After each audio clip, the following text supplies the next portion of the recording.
I'm Mike Messier. Welcome to Messier Mantra. This episode, Chris Esper joins me. He's a filmmaker. He's got some new work coming out, and we want to talk about it on this episode of Messier Mantra. Chris.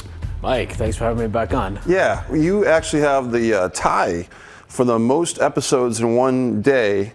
You're tied for the record with Steve Feinberg from the Rant Film and TV office. You both done it, but I think you set the record first. So is that right? Yeah, he tied your record, but you set the precedent. Yeah. But today we've got some new stuff to talk about because within the last time we've seen you, I think you've got 2 or 3 new shorts finished, and just promoting a 4th one. Mm-hmm. So let's get right into it. The first one, tell us about the title. I believe it's called Imposter. Is that correct? Yeah, it's correct. And Imposter is a short film that serves as a visual representation of anxiety.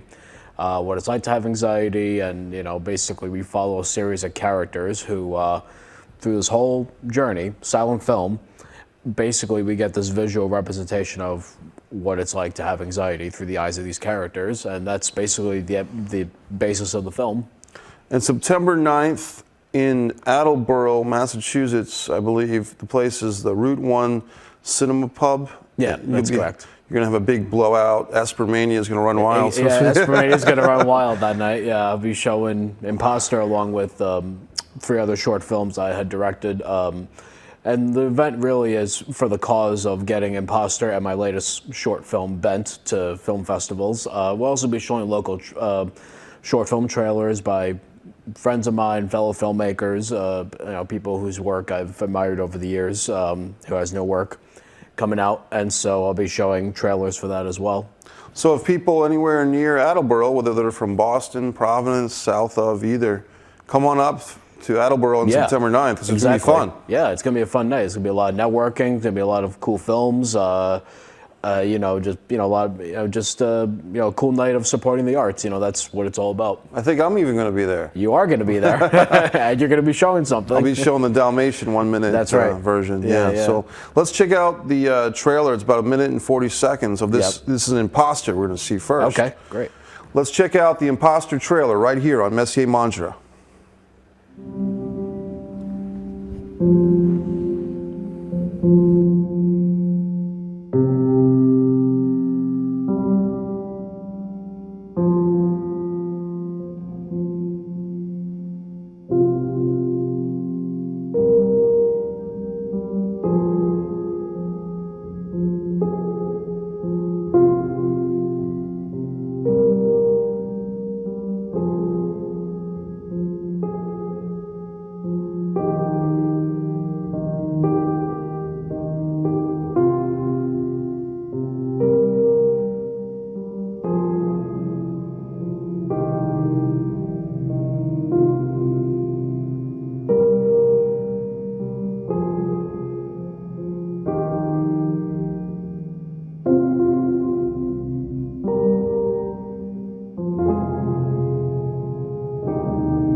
That was the Imposter trailer from our guest on this episode of Messier Mantra, Chris Esper. Good to see some familiar faces in there. William Dieckhoff, a former pro wrestler turned actor, and now I think he's serving the state, so to speak, as a police officer too. So thanks to William for all his contributions in life. He's fantastic. Yeah, cool guy, and he's got a great look, and he's the guy kind of doing the thing with the. And is that a moving train you guys were in? No, we were in a bus. Okay. Yeah, and managed to get the bus for like very little money. They agreed to come to our location up in Plymouth. Yes. We were shooting in Plymouth for the whole day. It was a one-day shoot. They agreed to come up, and we spent, I think, like 3 or 4 hours on that bus just shooting different angles, going around the bus, getting all the characters. It was a huge undertaking, and I think at least a 14-hour day, but we're all very proud of it. So, how long is the entire piece, Chris?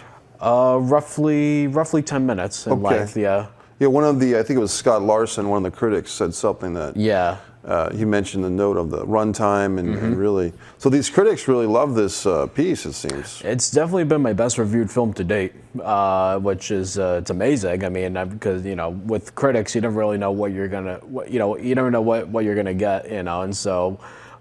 This one was challenging too because very different from anything I've done previously, my most personal film to date, and also the fact that there's not really a narrative structure, but more of a character study, visual piece.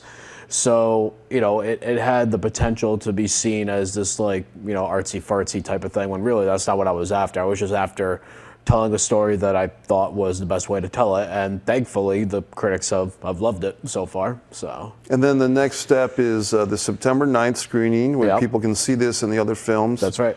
And then doing the film festival circuit. Doing the film festival circuit, yeah. And so far, this one has gotten into 3 festivals, and two of them have nominated for a couple of awards, which has been fantastic. The lead in the film, Tom Mariano, he's been nominated for Best Actor, and the film's been nominated for Best New England Film at the Massachusetts Independent Film Festival, which is MIFF, yes. Which is actually this Saturday in Arlington at the Renegade Theater.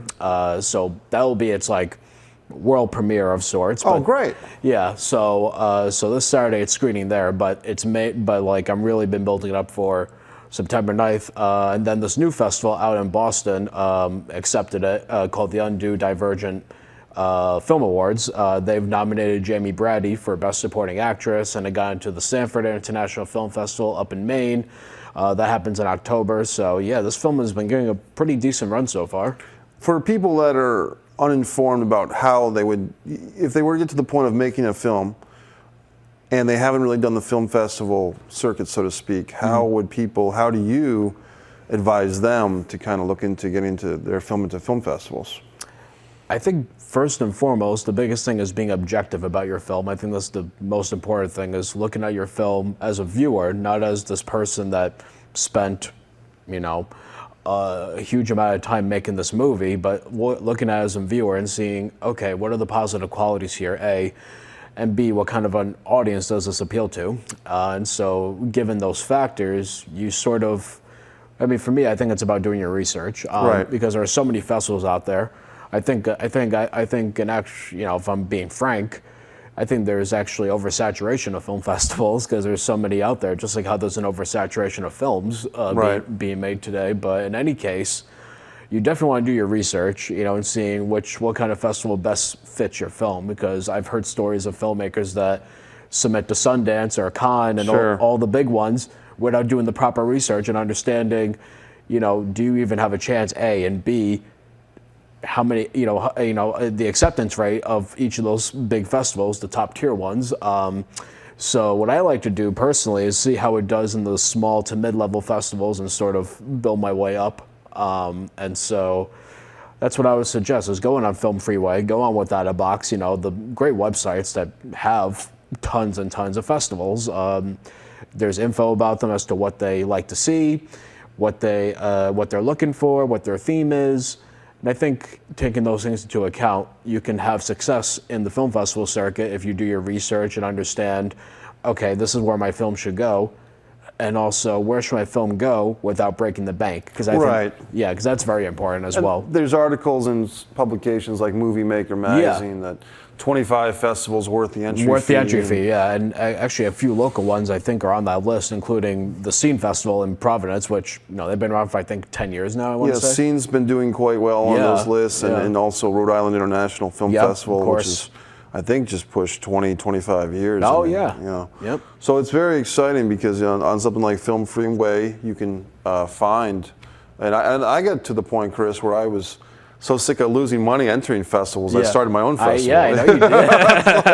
And Avalonia Festival has been doing pretty good. We're on the top 100 on Film Freeway. That's which is great. Yeah, it's actually decided by the filmmakers who enter themselves. Right. And I think you had you won an award for sci-fi. No, that's right. Yeah, with for Deja Vuers. Yeah, that's right. Yeah. Let's check out another clip, because now the second clip we have from you is Bent. Now this, when you sent me the clip to show the trailer for Bent, I'm like, when did this one happen? Like, I didn't even know about Bent. And you've got a friend of mine, Audrey Noon, or she has a few names, but she got her stage name Audrey Noon. Yeah, right. Audrey Noon's in this thing, and she looks fantastic as like some type of cop or some criminal or something. And this was looking really interesting to me. Yeah, I mean, that film was a huge undertaking, and we started filming it well before Imposter even started filming.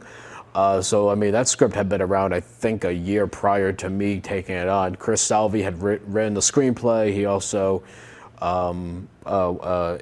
he's also in it, and I worked with Chris on the Deja Vuers. He would play Chuck in that. Right. But Chris had the script, and he felt I could do it, which I read it, I loved it, but I kind of laughed at him, and I was like, well, you know that people think of me as a comedy director, right? Because I had done a couple comedies up to that point, and he goes, no, I know, but I know you can do this. So I was like, okay, yeah. So I took on the challenge, and I wanted to step out of my comfort zone and really do something that was very different. Let's take a look at it real quick to give people context to Bent. So right here on Messier Mantra, let's check out the trailer to Chris Esper's Bent.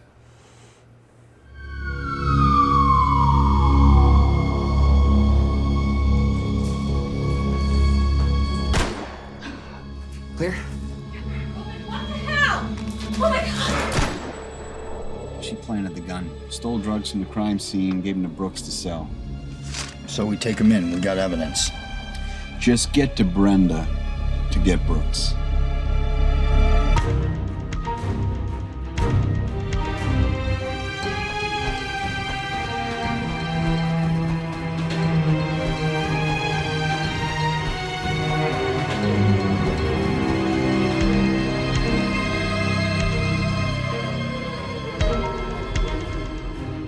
I want to be your friend.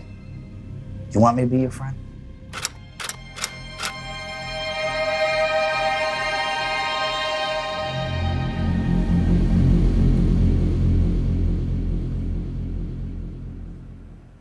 That was the trailer to Bent, another one of Chris Esper's films. They'll be showing September 9th in Attleboro.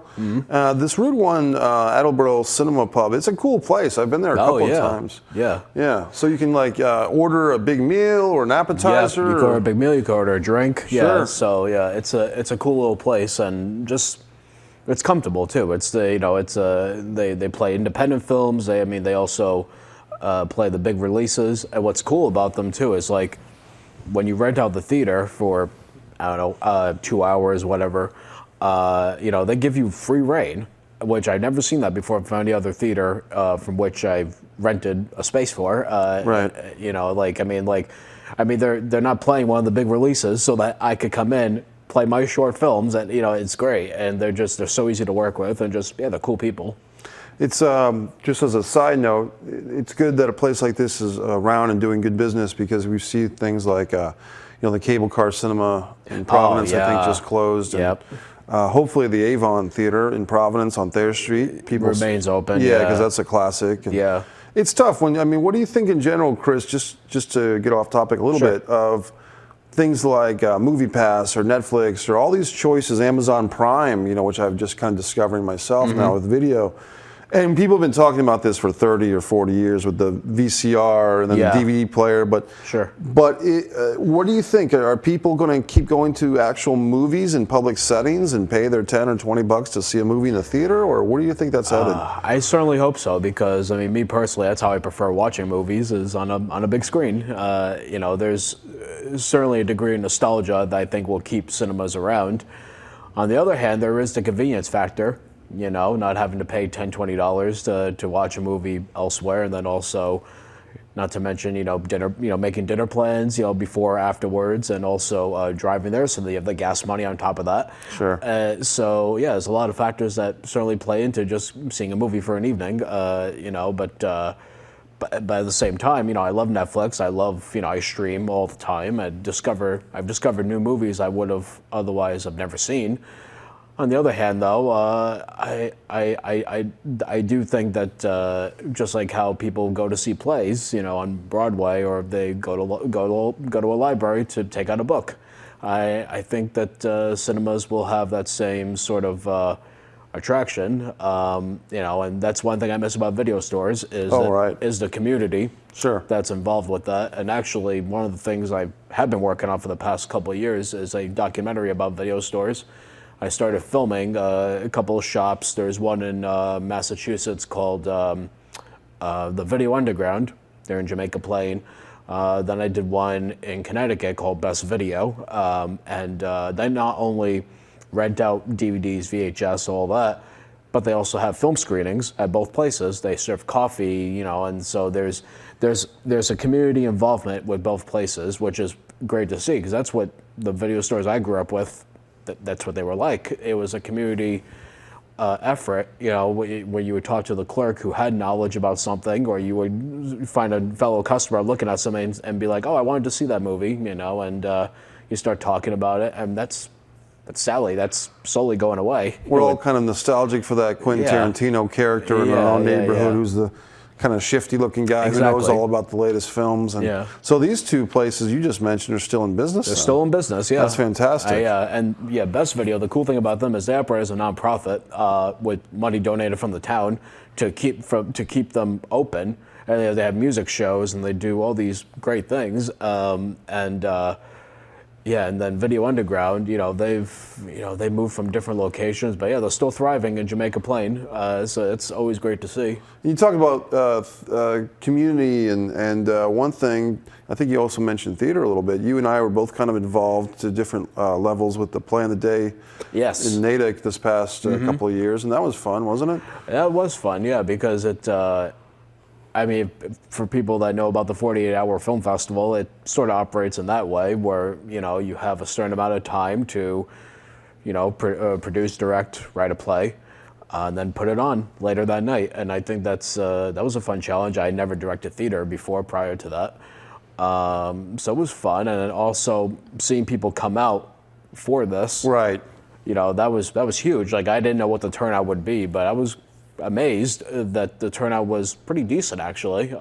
Give credit to Mike Gonza, who produced, absolutely, all the people that helped with that. Mary Hornacek and so many people were behind that thing. Right. Then you had the Barstool Stories, which again, kind of an extension of that. Sure, Scott Bannister, and he did the most recent one, raise some money for veterans. Yeah. I did notice that in this last trailer we showed of Bent, an actress from those events, Mindy Brito, was in your Bent thing. Looked like she was playing a juror of some kind. Mm-hmm. Yep. And it's always good when you can have actors get experience both on stage and behind the camera, or in front of the camera. In front of the camera, right. Yeah.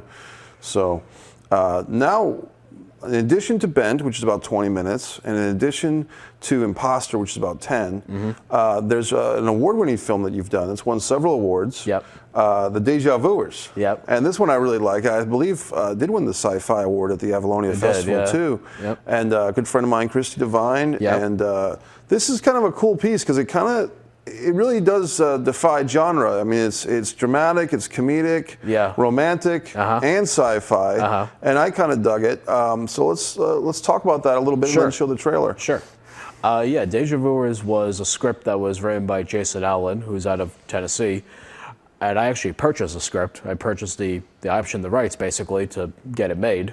I had found the script on Inktip, which for those who don't know about it, Inktip is basically, it's a cool website where you could both upload scripts to be sold, or producers or directors, both independently and on bigger level, can option screenplays and basically buy them off the writers, get it made. And so I was looking for something to do next after I had done the film I did prior to that, and I wasn't sure what to make next. I was writing stuff. I wasn't too pleased with what I was writing, so then I found this website And I thought, oh, this is very cool. And so then I found the synopsis for the Deja Vuers, which said something to the effect of, a man approaches a woman at a bench, and they go and about a deja vu moment he had of seeing her sit at that bench, and it just sounded so surreal and so interesting. I was like, this is up my alley. I got to take a look at this. Reached out to Jason.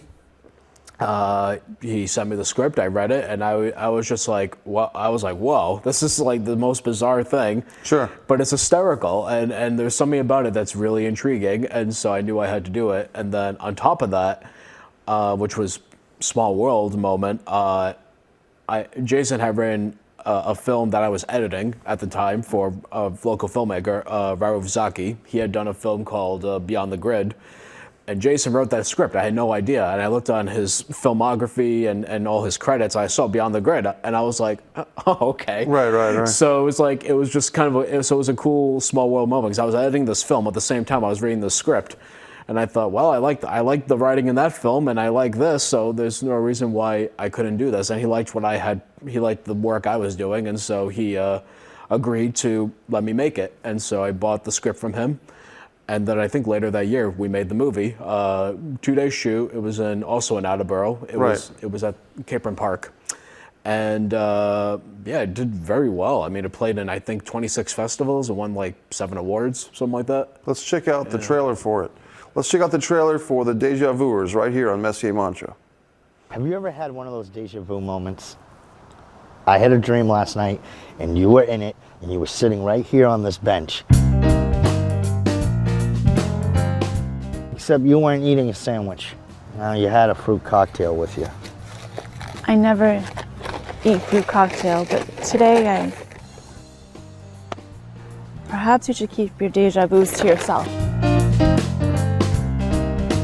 Morgan, I'm your great-great-great-great-great-great-grandfather. I had a dream about this man approaching you here at this very bench. I've traveled into the future to put a stop to this treachery. You should never have stopped to say something. Now you have my dead relatives involved.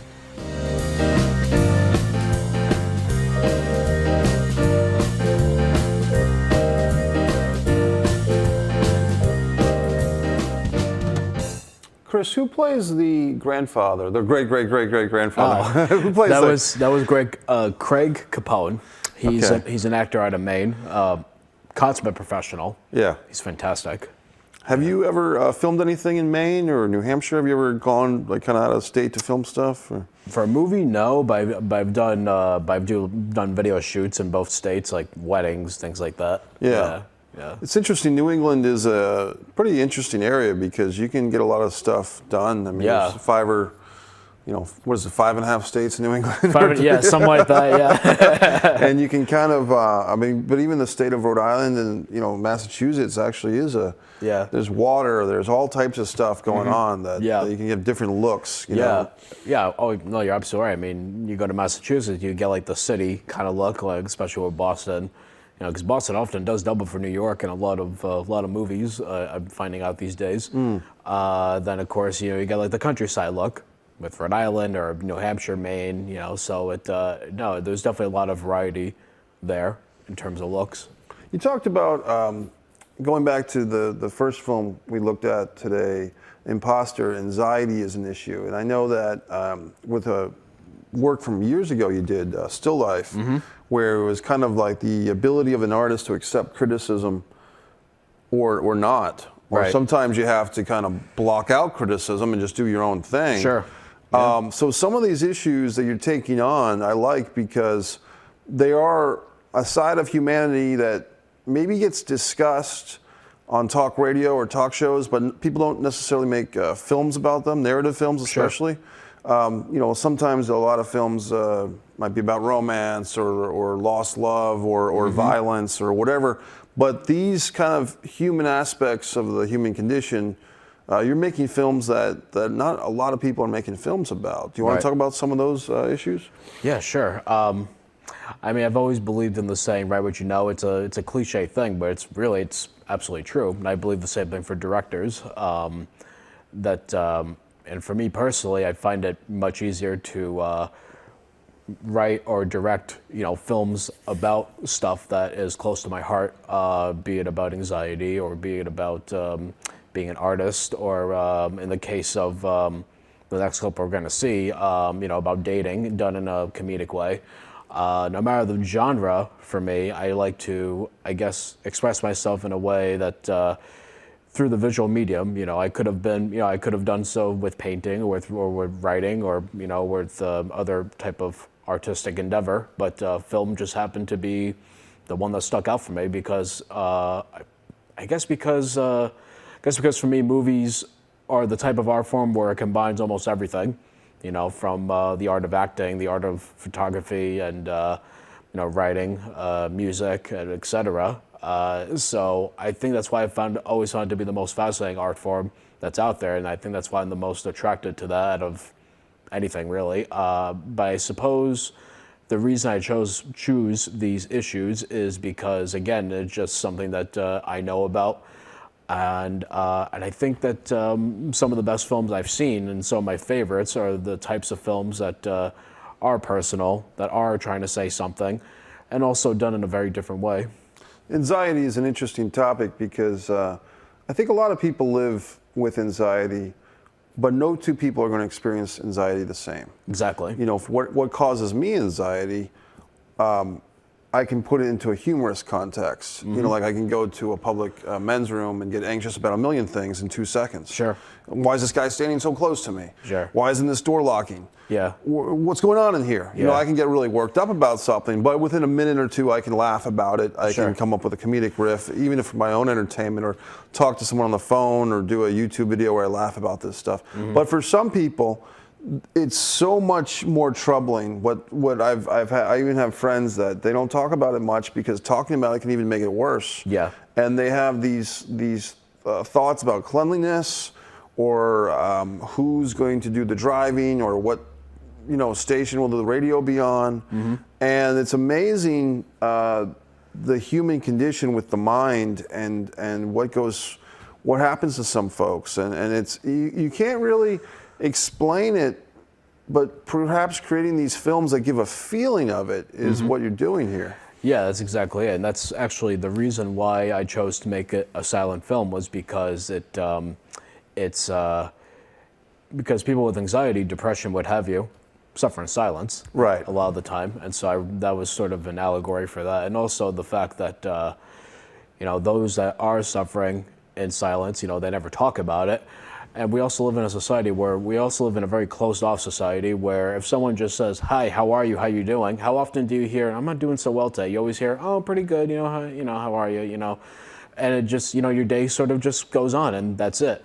But really, I think that's a padded answer for what's under the surface, because we live in a society where you're not allowed to talk about that sort of thing in some weird way, even though we claim to be one of that is progressive and open, honest, but yet we sort of betray that idea in a lot of ways. I think you're right, and sometimes we see people who you can, at the risk of saying oversharing on social media, Yes. Twitter, and so you see people who will spill all their guts out mm-hmm. online, but then if you see them in person, it's "What's up? I'm great," so it's a weird dichotomy there. It really is, and interesting you bring that up, because social media, and I've said this a million times, social media has an interesting way of painting a picture that doesn't exist. Right. By saying how great things are, or the opposite, things are not going so well, and then you get like this whole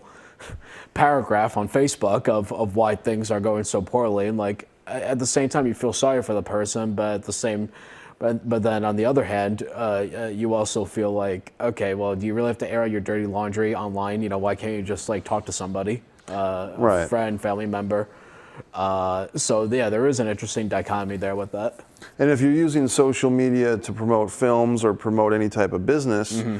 then sometimes if you mix a lot of personal stuff in Yeah. there, then people might hold that against you if they're thinking of hiring someone for a film, or hiring a photographer, or hiring an actor or an actress, and they see that this person is going on and on about a breakup in a relationship or whatever it might be, then the potential business partner might think twice. So it gets into this trajectory of who knows what's the right thing to do. Yeah, exactly. It becomes a whole thing of, okay, what's real and what's not with this person, and I totally agree with that. That's why me personally, I keep the personal stuff out of my social media presence, and it's fascinating too because on the same token, I have people reach out to me and say, "Oh, Chris, you're doing so well. You know, I always see your posts on." It's like, well, you know, yeah, I'm doing well, but you know, you have no idea what's going on behind the scenes. You know, there's always something more.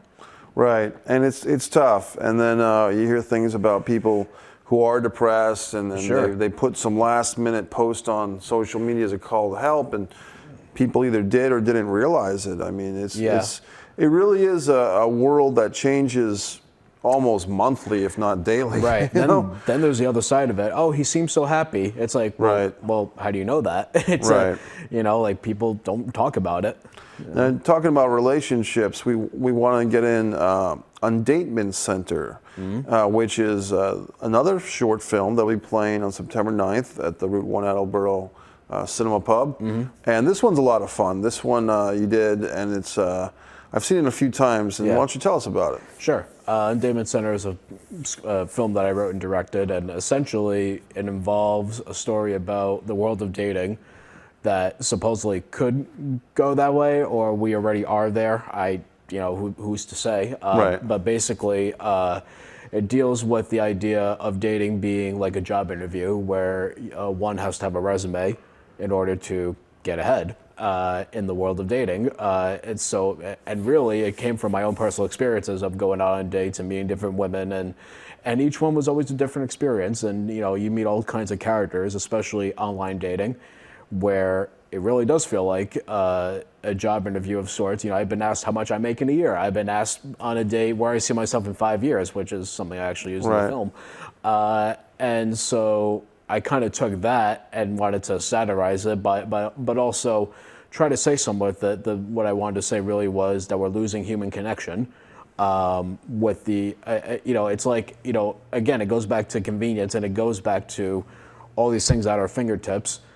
And on the surface, it is very convenient, and it is very easy to now meet people and go out with people. But at the same time, there's a wall, and that wall being our cell phone screen. Right. You know, and so that's kind of what I wanted to say with this, but take it in a slightly more extreme approach to show, how crazy it could get, if not already that it is. And that film did pretty well. I think it played in 22 festivals, won like 10 awards. So yeah, it did pretty well. Well, let's check out the teaser. Or this is not a teaser. This is a scene from the movie. Yeah, it's a scene from the film. Yeah. Okay, let's check out a scene from Undatement Center from Chris Esper right here on Messier Mantra. Not a bad resume. Thanks. But now I need a urine sample. Don't worry, I'll be the only one seeing it. It's a long way down the road ahead that I went searching. So where do you see yourself in 5 years? 31.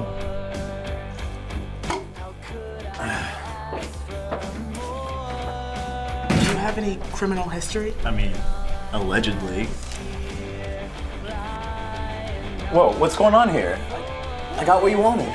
Sorry, position has been filled. It's always the young, attractive woman that asks for the urine sample, isn't it? Yeah, it always is. Yeah. It's like I used to, go to the big and tall men's clothing store, and it's always some 95-pound, woman working there. It's like, what's going on? She has no idea what I'm going through. It's true. Yeah. So this is a cool film too, Undatement Center, which takes that, that's just been going on. I remember, Love Connection, Chuck Woolery, 2 and 2, and then but I mean, the dating, online dating, and this film takes it to another level as far as the hypothetical, which you're right, we're probably right there already. Well, because on the surface, you look at the film and you think, oh, it's a cute little comedy, but no, I mean, there's really more to it that I'm trying to say, and it's exactly what you said. The idea that we could be heading there, if not we already are there. So I think of it more as like a cautionary tale of sorts, with humorous elements to it. I think a basic conflict with dating is just that women, if they do see themselves as having husband and children, because of biology, they are. I mean, the biological clock thing is a real thing. It's a consideration. So, women are thinking, hey, by the time I'm 35, at the 40, I want to kind of be settled in. Sure. And so if they get to that point where they're getting, it's got to be tough because guys don't have that consideration as much. No. So you can understand that anxiety for women to ask very pointed questions. Well, how much do you make? And where do you see yourself in 5 years? Sure, so yeah. You can see where they would feel the need to ask those questions. Absolutely. But for the other person hearing that, that's tough to answer sometimes. Yeah, no, absolutely. And then of course there's the whole thing of like, the supposed maturity that women are more mature than men and all that. Of course that's always been up to debate. But right. Then you have that element of it as well, where it's like, like maybe the guy still doesn't have their life together, or they're still trying to find themselves, and maybe the woman does, or vice versa. Maybe the guy has his life together. So there's always an interesting chemistry every time you go out on a date. There's always that interesting thing of like, the saying of how first impressions mean everything. Well, yeah, it's very true in that situation. Women mature sooner, and yet they supposedly live an average of 7 years longer. Sure. So they're more mature, but then they got to live with all these That's immature guys for longer. Yeah. So it's tough, man. And God bless anyone out there trying to find somebody. And I think Undatement Center is fun because it does. And I like one thing I noticed in this trailer that I don't think I even noticed in the film when I've seen it is that graffiti. Yeah. So you can see kind of the resentment. Yeah. Someone's got a bumper sticker that says Undatement Center sucks. And I got undated. And you can see like, that's a good detail that you and your team put in there. Yeah. As kind of like this, there it is. We got a nice screenshot from Cody and Kevin in the studio. It's showing that people are getting angry with the Undatement Center, and they're kind of fighting back a little bit. Exactly, yeah. And, sometimes I just want to take my cell phone and just like be like, I had enough of this. It's just like, because we live in such a weird age now where like the old days of going to a bar and talking to a woman. The Regal Beagle with Jack and Jack Tripper, yeah. Well, because especially nowadays with the Me Too movement, we live in such an age where there's a defense for everybody, not just for women, but for everybody. And so like if sometimes it's a joke that's often said that just say that you can't even say hello to a woman anymore because they'll think that you're a creep or whatever. And like that's partially a joke, but at the same time I don't have a hard time believing that because of how much the cell phone is a block for all of us. It's a block, and also I think people are in a point of anger, frustration, confusion. Yeah. All these things are not necessarily good. Yeah. At the end of the day, I mean, people do need, in theory, to mate and reproduce. There's more people. Right. Yeah. More people to be frustrated and angry. That's future generations. That's but it can get very confusing, I think, and especially in a world of creativity, whether it's theater or film, where sometimes there's what I call a false sense of familiarity.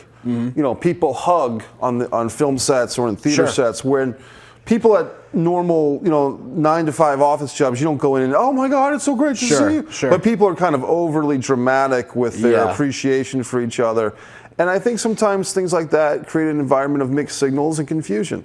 Absolutely, yeah. And you bring up a good point. I think it's because in the world of theater and film and the arts, it's such an open community, and I mean that in a lot of ways. It's so open in that, because it is a very intimate art form, especially acting. Right. Because actors, their job is to be intimate, and really, be vulnerable on screen and really show themselves, basically be naked, Sure.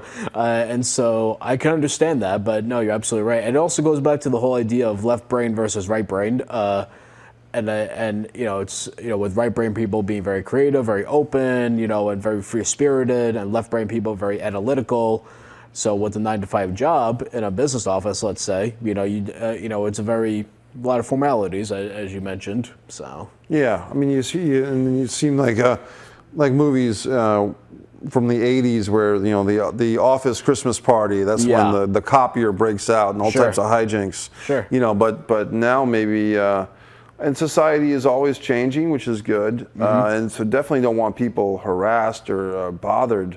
And but it's great to examine some of these issues that we're talking about. And it would be cool. I think in 5 years or less, you're going to see a whole slew of movies inspired by the Weinstein case and so forth, which will be great because then we'll start seeing this topic really enlarged. Right, exactly. And again, it goes back to how we need the arts, especially movies, to bring up these issues, be it comedically, dramatically, science fiction, even whatever the case may be.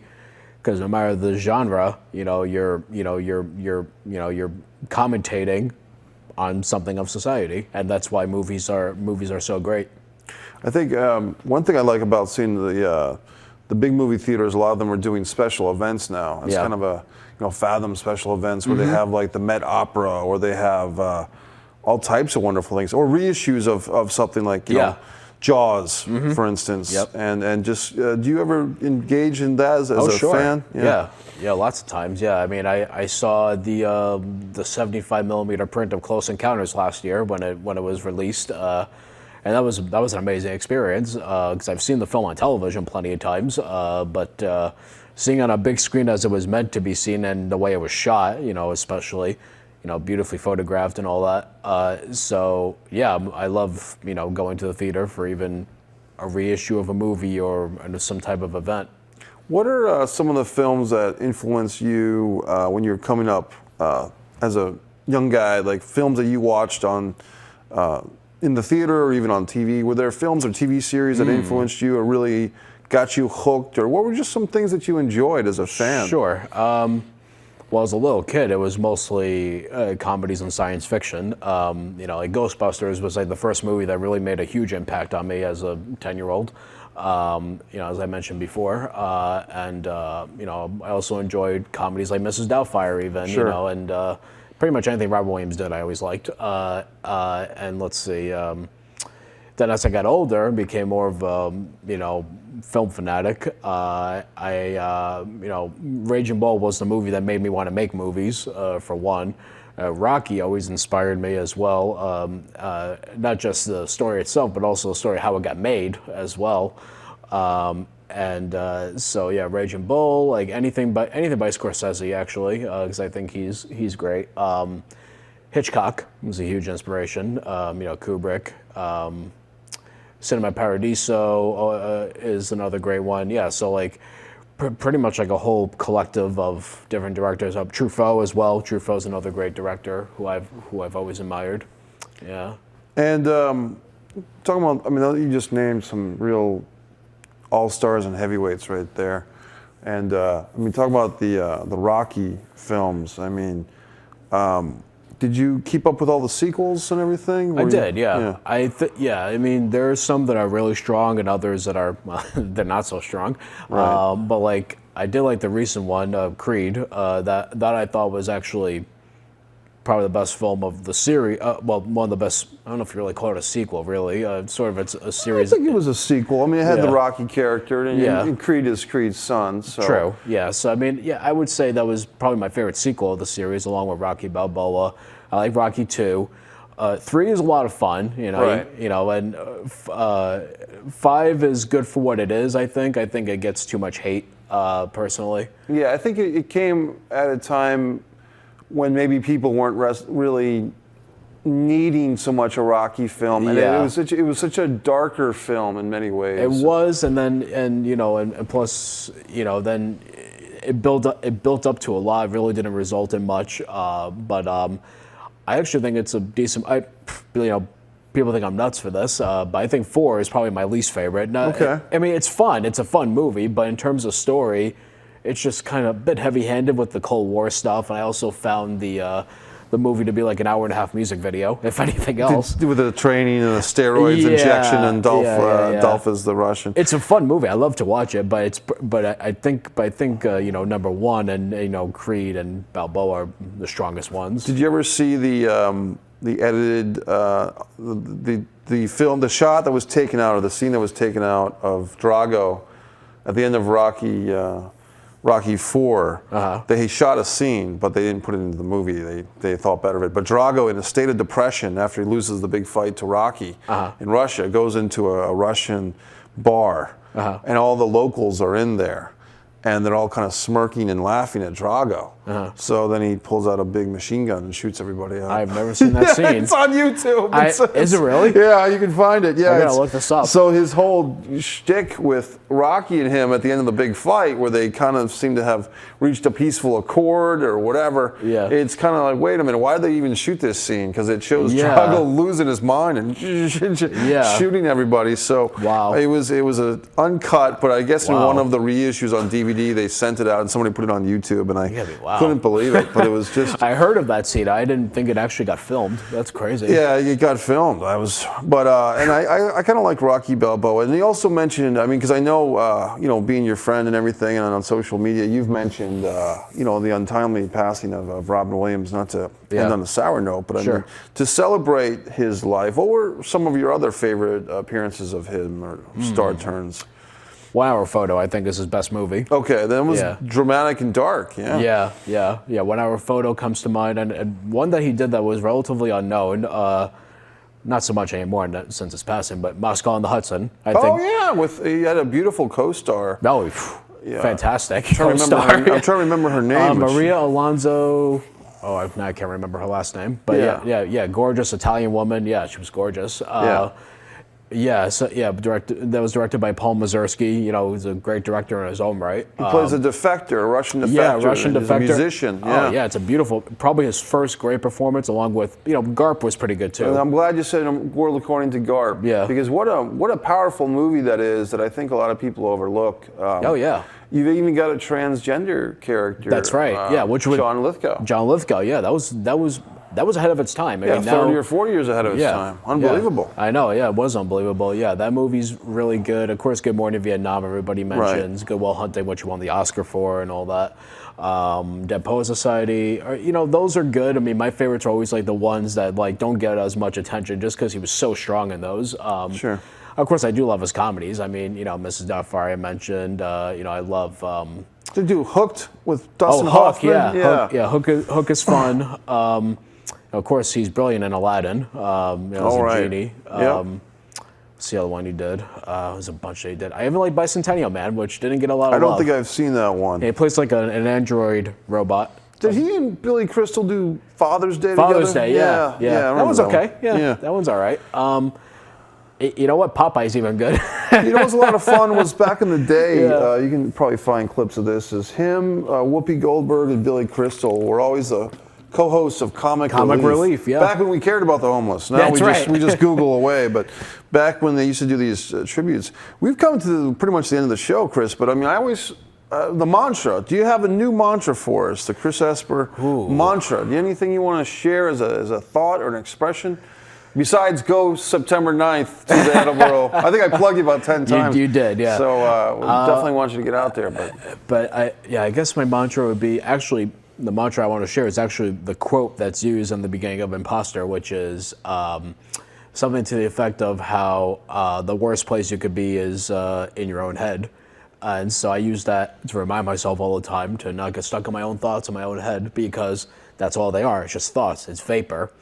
What's really, the thing you should be focusing on is what's in front of your face, I like that, because when you create action and like you're doing it, I mean, you are creating these films, these short films, you're having an event, a live event, which people can come out and see you September 9th at the Route 1 Attleboro Cinema and interact with you and meet your actors if hopefully they'll show up too. Yeah, a lot of them will be there. Yeah, so people can go and have a good time.